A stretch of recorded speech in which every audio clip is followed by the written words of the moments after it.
북한 문제와 한반도 외교안보 뉴스를 심층 분석해보는 한반도 리뷰 시간입니다. 오늘은 이호령 한국국방연구원 안보전략센터장과 함께하겠습니다. 어서 오세요. 네, 안녕하세요. 나흘 동안 보내고 또 잠시 멈췄다 또 보내고 지금 상당히 좀 이례적으로 연속으로 보내는 것 같은데 네, 어떤 네. 동향이라고 보세요?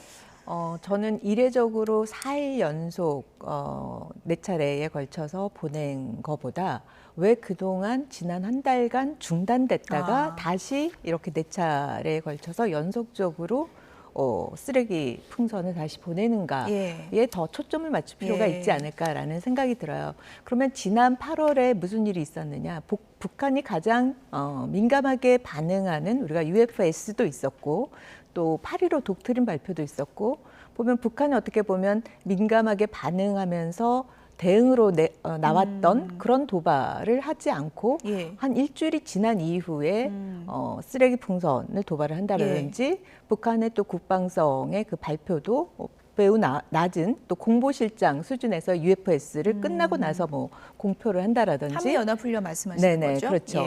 그런 것들을 봤을 때 이번에 연속해서 보내는 이 상황을 본다면 한 2가지 점을 좀 짚어볼 수 있지 않을까라는 생각이 들어요. 일단 북한이 첫 번째로는 위기와 관련돼서 고조가 되지 않게끔 상황을 굉장히 관리하려고 하는 측면이 있다라는 생각이 들고요. 그다음에 두 번째로는 북한이 도발과 관련돼서는 쓰레기 풍선 이외에 할 수 있는 그러한 도발을 감행할 다른 대응들이 없겠구나라는 거를 알 수가 있다라고 볼 수가 있습니다.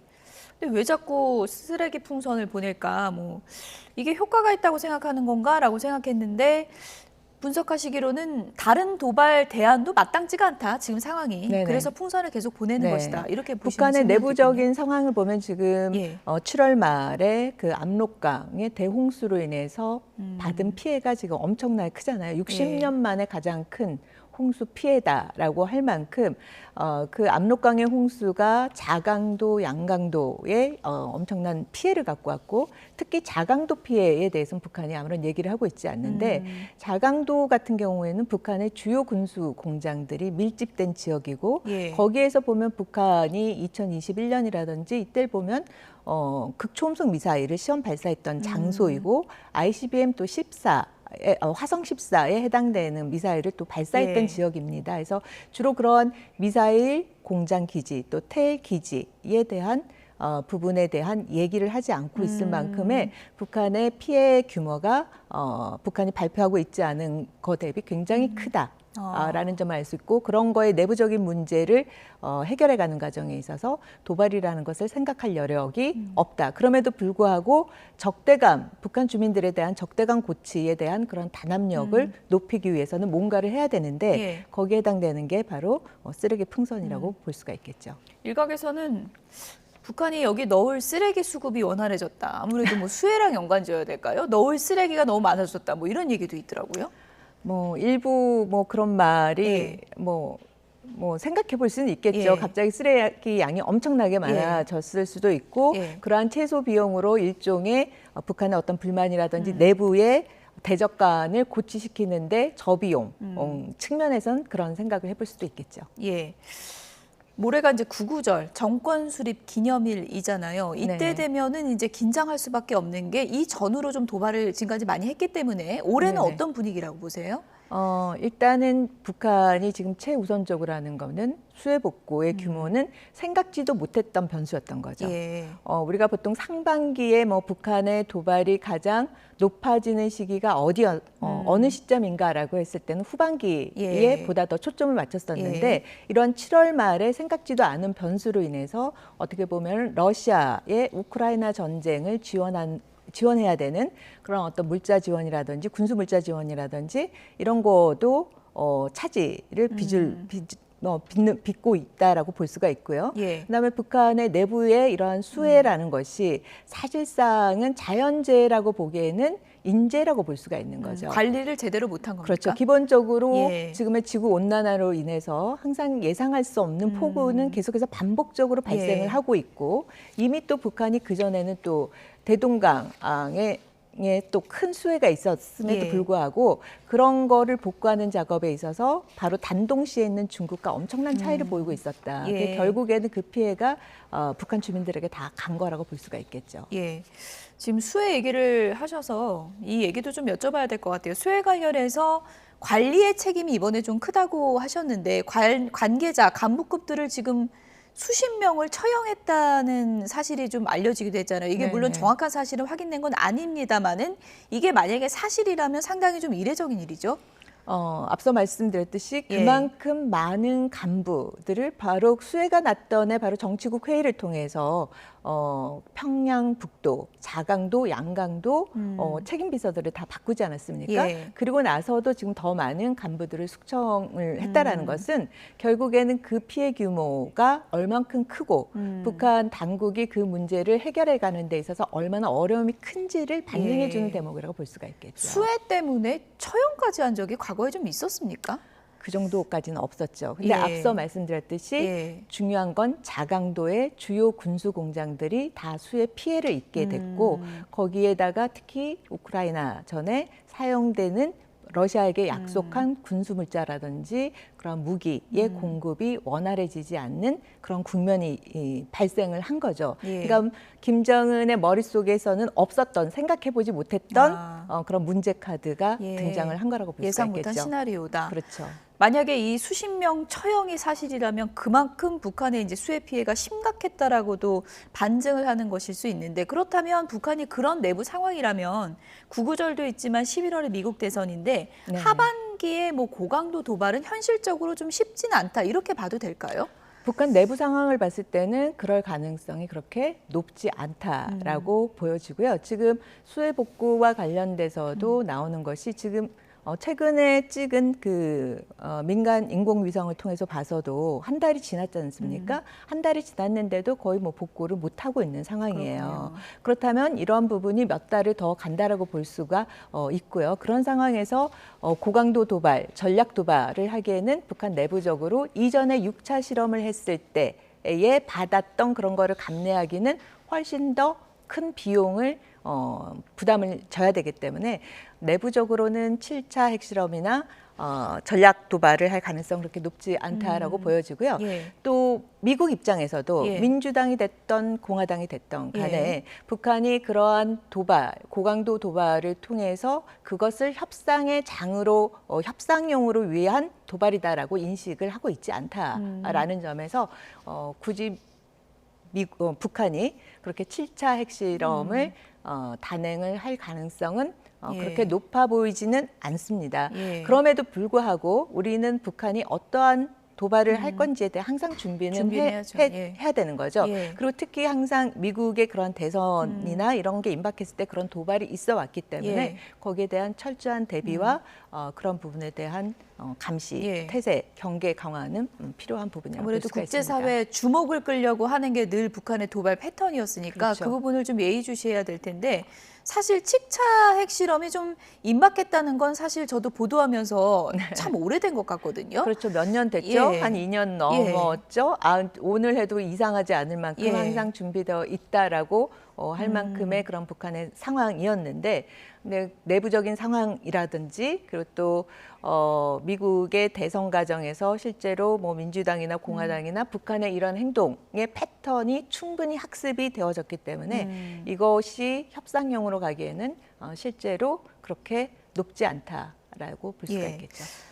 한미 양국은 이제 뭐 북한의 그 위협에 대해서 늘 고강도 이제 대응을 하고 있고 그리고 네네. 이제 지금 미국의 확장 억제 공약을 이번에 고위급 회담에서 다시 한번 좀 확인했다고 그러는데 네네. 이번에는 뭐 시나리오별 대응을 또 준비를 했다는데 그게 네네. 과거와는 좀 다른 게 있는 건가요? 그렇죠. 우리가 보통 확장 억제 협의체, 고위급 확장 억제 협의체에서 EDSC가 예. 그동안 중단이 되었다가 이번이 이제 5번째 회의를 워싱턴에서 한 거죠. 예. 그러니까 외교부, 국방부의 차관보급이 가서 하는 2+2 확장 억제 협의체고요. 예. 우리가 또 하나가 워싱턴 회의를 통해서 핵교획 그룹 NCG를 만들지 않았습니까? 이런 NCG를 통해서 지난 6월에 지침서를 만들었고 7월에 양국 정상이 그 지침서에 합의를 하면서 거기에 담긴 내용 중에 하나가 뭐냐면 한미 간의 일체형 확장 억제를 강화를 하기 위해서 TTS, 테이블탑 시뮬레이션이랑 TTX, 테이블탑 엑서사이즈를 하겠다. 이거는 한미 간의 북한의 핵 위협에 대해서 공동 기획을 해가는 데 대한 대응력을 높이기 위해서 정책 기획을 같이 만들어 나가겠다라는 거죠. 그래서 거기에 맞춘 첫 번째 연습이었다라고 볼 수가 있겠죠. 예. 이번에 앞서도 좀 짚어주셨지만 한미연합훈련에 북한이 가장 예민하게 반응하는데 이번에는 그 대응 수위나 발언 수위가 좀 예년보다는 좀 낮아졌다라는 낮아졌죠. 얘기가 많이 네네. 있잖아요. 네네. 그건 어떤 배경이라고 보세요? 뭐 지금 내부가 정리되지 않은 그런 일환일까요? 네, 지금 첫 번째가 북한은 지금 국면에서는 이전의 행동 패턴을 보면은 북한이 위기를 고조를 시키고 그리고 나서 위기를 고조시킨 다음에 자기가 위기의 사다리를 걷어차버리는 거죠. 예. 그리고 나서 상대방으로부터 양보를 끌어내는 그런 국면을 취했는데 북한이 작년 연말에 두 개 적대적 국가 관계라고 이야기를 하지 않았습니까? 그런 상황에서는 이제는 사다리를 걷어차서 양보를 얻기보다는 계속해서 적대적인 상태로 어떻게 보면 치킨 게임을 가야 되는데 그러기에는 자신이 갖고 있는 역량이 약하다라는 거를 북한이 인식을 하고 있는 거죠. 그런 측면에서 보면은 위기를 고조가 되지 않게끔 상황은 보되 관리를 하는데 더 초점을 뒀다라고 볼 수가 있는 거죠. 그래서 보면은 연합연습 그 시점엔 하지 않고 연합연습이 끝난 이후에 하고 또 이전에는 국방성 대변인이 하거나 국방상이 발언을 했었는데 지금은 그거보다 훨씬 낮은 수준의 공보실장 수준에서 반응을 보인다라든지 이런 건 이전과 많이 달라진 패턴이라고 볼 수가 있겠죠. 지금까지 나온 내용만 보면 이제 수해 피해가 상당히 심각하고 지금 내부 단속이 상당히 좀 쉽지 않은 그런 상황일 수 있다는 건데 앞서도 언급했던 그런 간부 처형 같은 것이 일종의 뭐 김정은 위원장이 지금은 공포 정치를 좀 강화할 가능성이 있다 이렇게 볼 수 있을까요? 계속해서 그런 국면은 이미 2020년에 코로나 때부터 시작이 됐다라고 봐야 되는 거죠. 그래서 3대 악법이 나오고 그 이후에 나온 북한의 그 연말의 전원회의 내용들을 보면 항상 당 간부에 대한 처형이라는 문제라든지 모든 거에 이러한 정책이 제대로 돌아가고 있지 않은 거에 문제의 그 발단을 간부들에게 초점을 맞추고 있는 거죠. 그럼 지금 보면은 북한은 전반적으로 20대, 30대 청년에 대한 어떻게 보면 억압에 대한 것을 3대 악법을 통해서 통제를 하고 있고 그다음에 이러한 문제가 관련돼서 계속해서 인재로 드러나는 이 문제들은 당 간부들한테 모든 책임을 돌림으로 인해서 어떻게 보면 지금 김정은의 북한 내부 사회의 그런 체제를 유지해 가는 데 있어서는 공포와 엘리트의 단속, 숙청 뭐 이런 거를 통해서 지금 사회를 유지해 나가고 있다라고 봐야겠죠. 예. 러시아와의 관계는 굉장히 가깝게 하고 지금 대외 정책 기조를 보면 중국하고는 좀 삐그덕거린다는 얘기가 많이 나오는데 이번에 북한 농구 선수가 중국의 프로 팀에 들어갔다가 바로 돌아왔다라고 그러더라고요. 이게 어떤 얘기일까요? 중국 입장에서는 뭐 한 여러 가지 생각이 좀 들 것 같아요. 일단은 첫 번째로는 중국은 러시아와의 차별화, 국제사회에서 우리는 러시아와 다르다. 라는 그런 어떻게 시그널을 보내는데 첫 번째 목적이 있지 않았나라는 생각이 들어요. 즉 러시아는 국제사회로부터 대북 제재 결의안에 동참했음에도 불구하고 북한으로부터 무기를 그 공급을 받는 대북 제재를 대놓고 위반하는 그런 러시아이지만 우리 중국은 북한의 대북 제재 결의안을 철저히 지키는 국가이다라는 거를 보여주기 위한 첫 번째 목적이 있는 것 같습니다. 왜냐하면 2017년 12월에 통과된 2397호 마지막 어떻게 보면 대북 제재 결의안이라고 볼 수가 있는 거죠. 여기에서는 보면 북한 노동자들을 다시 다 돌려보내야 된다. 왜 북한으로 보내야 되는 이유 중에 하나가 모든 것이 북한 해외 그 노동자들이 일을 하는 그 번 달러가 결국에는 김정은의 통치 자금으로 들어가고 그 통치 자금이 결국에는 북한의 핵미사일 능력 고도화에 기여를 하고 있다라는 측면에서 그때 가장 강력한 이상 975가 통과가 됐는데 지금 보면 선수들을 중국이랑 뭐 유럽에 그 전에도 보냈었죠. 유럽에 보냈다가 유럽에서도 바로 돌려보냈죠. 바로 이 대북 제재 결의안에 기반해서 결국에는 그 선수가 받는 월급이 결국에는 김정은의 그 통치 자금으로 들어갈 것이고 그것이 결국에는 북한의 핵미사일 능력 고도화에 영향을 미친다라는 측면이라고 볼 수가 있는 거죠. 그렇더라요. 뭐 일단 우리는 러시아와는 다르다 이런 면을 이제 중국이 좀 더 부각하는 측면이 있다고는 하지만 또 북중러라는 이 삼강연대를 통해서 중국이 이걸 또 외교적 힘의 그 지렛대로 사용한다는 분석도 많았었잖아요. 네네. 그거보다는 북한과 거리두기를 조금 하는 모습인데 어떤 좀 셈법이 있다고 보십니까? 지금 같은 경우에는 북한이 중국보단 러시아에게 더 가까이 가면서 많은 거를 얻으려고 하고 지금 중국의 영향력이 북한한테 먹히고 있지 않은 상황인 거죠. 아, 그렇군요. 그럴 바에는 중국이 차라리 오히려 러시아와의 차별화를 통해서 한국이나 일본과의 관계 개선을 통해서 뭐 경제 문제라든지 다른 이슈들을 풀어나가는 게 중국 입장에는 훨씬 더 유리하다라고 본다고 봐야겠죠. 예. 외교가 뭐 북중러 대 한미일이라고 단순화시켜서 생각할 수는 없는 거고 그럼요. 여러 셈법이 복잡하겠군요. 지금까지 이호령 한국국방연구원 안보전략센터장이었습니다. 고맙습니다. 네, 감사합니다.